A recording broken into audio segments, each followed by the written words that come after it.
آج ہم بات کر رہے ہیں ایک بہت ہی اہم آسمانی کتاب پر، زبور۔ 4 مشہور آسمانی کتابوں میں شمار ہوتی ہے۔ جی، تورات کے بعد نازل ہوئی اور انجیل اور قرآن سے پہلے۔ بالکل، لیکن اکثر سوال یہ آتا ہے ذہن میں کہ بھئی زبور کے ماننے والے کون تھے؟ آج کل کہاں ہیں وہ لوگ؟ اور تورات، انجیل یا قرآن جتنا اس کا ذکر کیوں نہیں ہوتا؟ جی، یہ سوالات اہم ہیں۔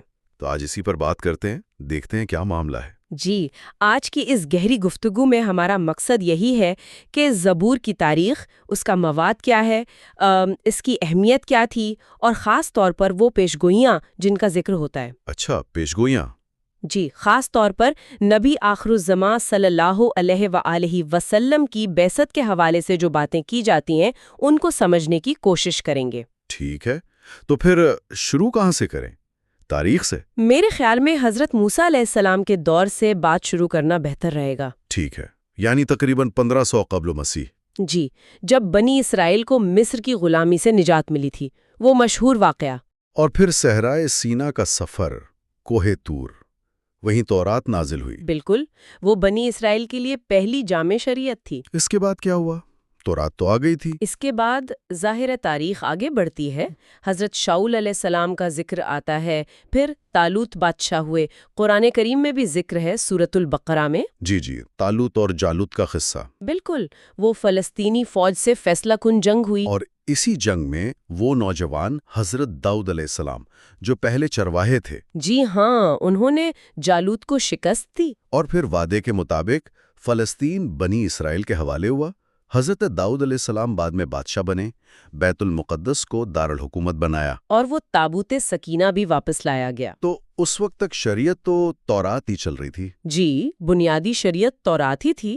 حضرت داؤد علیہ السلام پہلے نبی بادشاہ تھے جنہوں نے سوچا کہ ایک باقاعدہ عبادت گاہ ہونی چاہیے۔ ہیکل سلیمانی کی بنیاد۔ جی، جس کی بنیاد کا انہوں نے سوچا، اور تکمیل پھر ان کے بیٹے حضرت سلیمان علیہ السلام نے کی۔ اور اسی دوران جب وہ بادشاہ تھے ان پر زبور نازل ہوئی۔ بالکل، اسی دور میں۔ لفظ زبور کا مطلب کیا ہے؟ ٹکڑا سنائیں۔ جی، ٹکڑا یا لکھا ہوا حصہ، یہ مطلب بیان کیے جاتے ہیں، لیکن اصل دلچسپ بات جو ہے نا، وہ کیا؟ وہ یہ کہ زبور تورات کی طرح کوئی شریعت یا قانون کی کتاب نہیں ہے۔ اس کی نوعیت بالکل الگ ہے۔ اچھا، یعنی اس میں حلال حرام وہ سب نہیں ہے؟ بالکل نہیں۔ زبور بنیادی طور پر اللہ کی حمد و ثنا، تعریف، بڑائی اور دعاؤں اور مناجات کا مجموعہ ہے۔ گویا حضرت داؤد علیہ السلام کی اپنے رب سے گفتگو؟ یوں سمجھ لیں، اللہ نے انہیں خاص نعمتیں بھی دی تھیں۔ ایک تو لوہے کو نرم کرنے کی صلاحیت، جی وہ تو مشہور ہے۔ اور دوسری ایک انتہائی خوبصورت پرسوز آواز۔ ہاں، یہ بھی سنا ہے کہ جب وہ تلاوت کرتے تھے، جی، کہا جاتا ہے کہ جب وہ اپنی اس آواز میں زبور کی آیات یعنی مزامیر پڑھتے تھے تو پہاڑ، پرندے، ندیاں سب ان کے ساتھ وجد میں آ جاتے تھے۔ سبحان اللہ، کیسی کیفیت ہوتی ہوگی؟ ان کی آواز میں اتنا اثر تھا کہ لگتا تھا جیسے جنت کی آواز ہو۔ یہ روایات میں آتا ہے۔ تو یہ زبور اس میں ہے کیا؟ مطلب مواد کیا ہے؟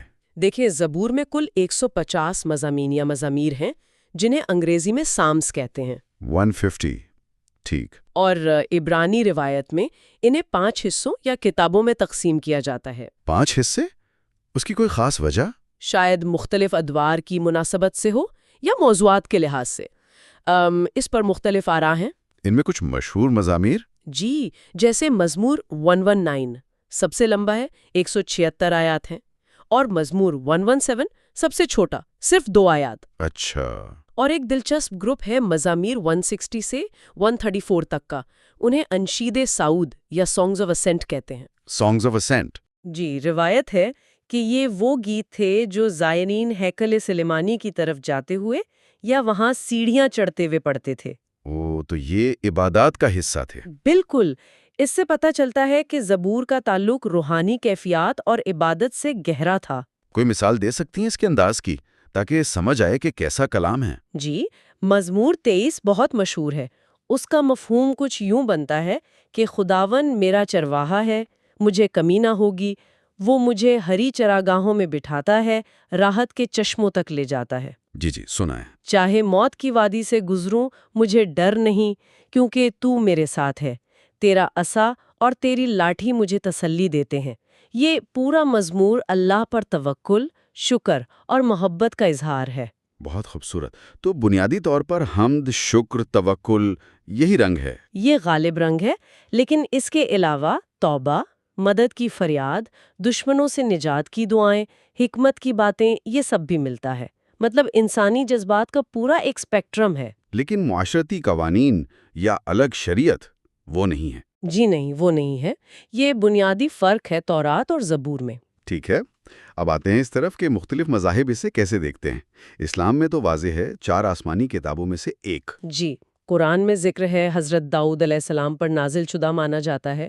عیسائیت میں کیا حیثیت ہے؟ عیسائیت میں زبور کو اولڈ ٹیسٹمنٹ یعنی عہد نامہ قدیم کا حصہ مانا جاتا ہے، بہت اہم حصہ ہے۔ وہ بھی اسے اللہ کا کلام مانتے ہیں؟ وہ اسے الہامی سمجھتے ہیں، مگر عموماً یہ خیال ہے کہ یہ حضرت داؤد کے اپنے لکھے ہوئے گیت ہیں جو خدا کی پریرنا یعنی انسپریشن سے لکھے گئے، عبادت میں بہت استعمال ہوتے ہیں۔ اچھا، یعنی آتھرشپ حضرت داؤد کی۔ جی، عمومی خیال یہی ہے۔ اور یہودیت میں؟ یہودیت میں یہ تنخ یعنی عبرانی بائبل کے تیسرے حصے کتبیم یعنی رائٹنگز میں شامل ہے، وہاں بھی عبادات میں اس کی مرکزی حیثیت ہے۔ وہ کسے مصنف مانتے ہیں؟ یہودی روایت تمام مزامیر حضرت داؤد سے منسوب نہیں کرتی، تقریباً آدھے ان سے، باقی کچھ حضرت سلیمان علیہ السلام، کچھ کورا کے بیٹوں، آصف، حتیٰ کہ حضرت موسیٰ علیہ السلام سے بھی منسوب ہے، کچھ گمنام بھی ہیں۔ تو آتھرشپ پر اختلاف ہے۔ جی، روایات مختلف ہیں۔ یہ سب سن کر ایک اہم سوال ذہن میں آتا ہے، اصلیت اور تحفظ کا۔ کیا زبور آج اپنی اصلی حالت میں موجود ہے؟ دیکھیں، عام اسلامی نقطہ نظر تو یہی ہے کہ قرآن سے پہلے کی جو آسمانی کتابیں تھیں، زبور ہو، تورات ہو، انجیل ہو، ان میں وقت کے ساتھ انسانی مداخلت ہوئی، تبدیلیاں آئیں، یعنی تحریف ہوئی۔ تو وہ مکمل طور پر محفوظ نہیں رہے؟ جی، عام عقیدہ یہی ہے۔ اس کی مقابلے میں مسلمانوں کا ایمان ہے کہ قرآن مجید اللہ کے وعدے کے مطابق مکمل طور پر محفوظ ہے۔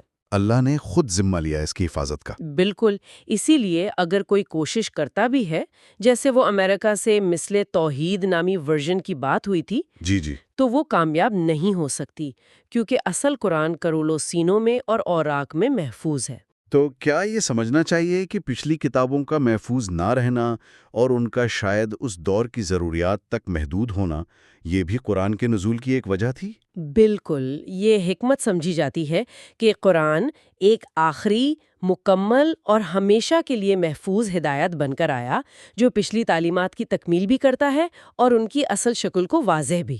ٹھیک، اب آتے ہیں اس موضوع پر جس کا بہت انتظار رہتا ہے لوگوں کو، پیشگوئیاں، خاص طور پر نبی کریم صلی اللہ علیہ وآلہ وسلم کے بارے میں۔ جی، مزمور 118 کا بہت ذکر ہوتا ہے، کیا واقعی اس میں کوئی ایسی بات ہے؟ مزمور 118 واقعی بہت اہم اور زیر بحث رہنے والا مزمور ہے۔ اس میں ہے کیا؟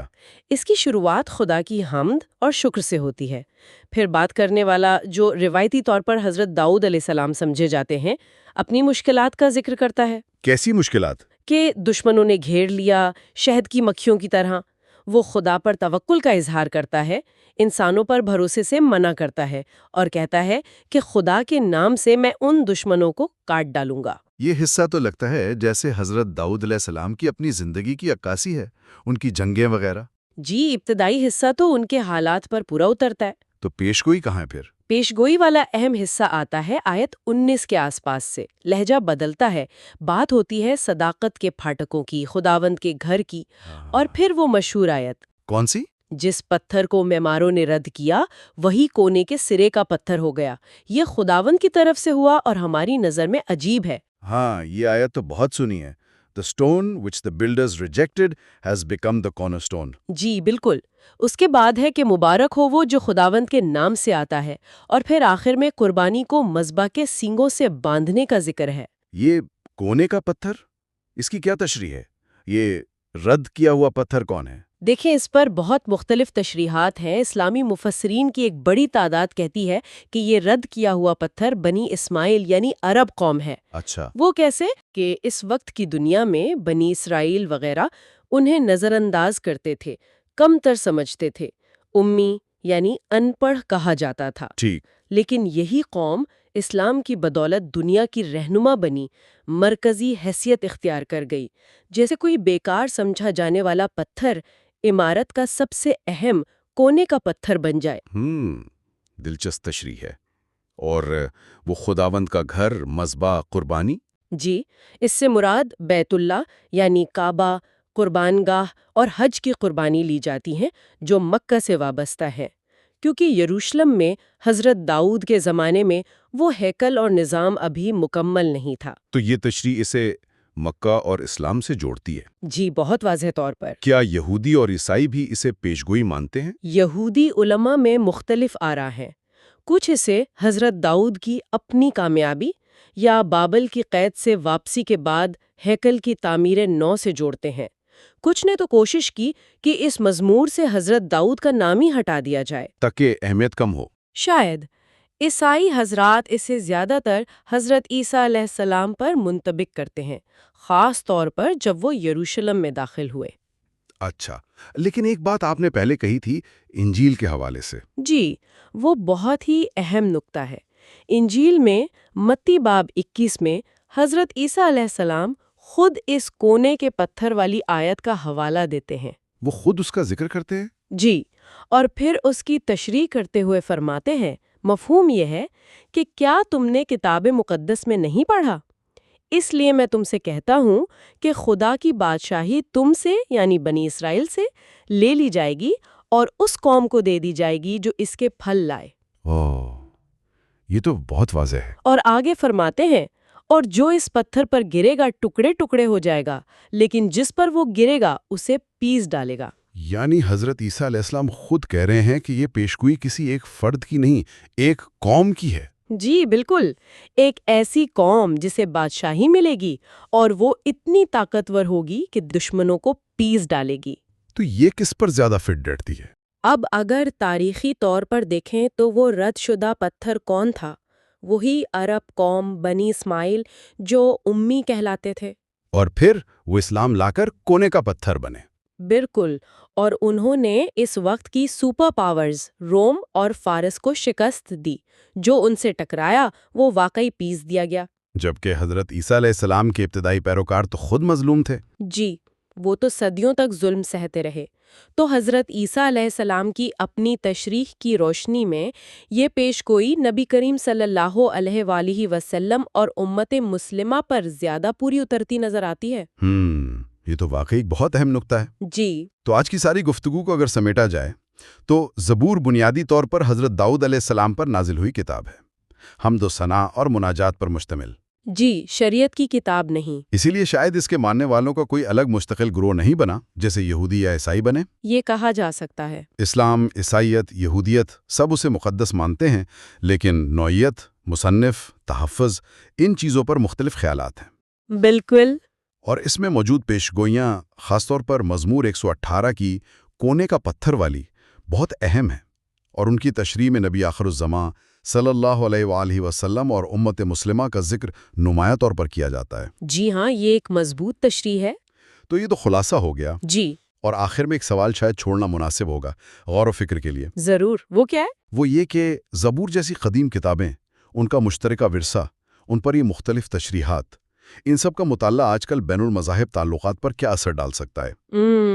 اچھا سوال ہے۔ کیا اس طرح کی تاریخی اور متنی کھوج ہمیں ایک دوسرے کو بہتر سمجھنے میں مدد دیتی ہے، یا یہ ہر مذہب کے اپنے دعووں کو اور پکا کر دیتی ہے؟ یعنی یہ فاصلے کم کرتی ہے یا بڑھاتی ہے؟ جی، کیا اس سے فہم و تفہیم کے نئے راستے کھل سکتے ہیں، یا یہ صرف اختلافات کو ہی نمایاں کرتی ہے؟ اس پر ہر کوئی خود سوچ سکتا ہے۔ بہت گہری بات ہے، اس پر ضرور غور کرنا چاہیے۔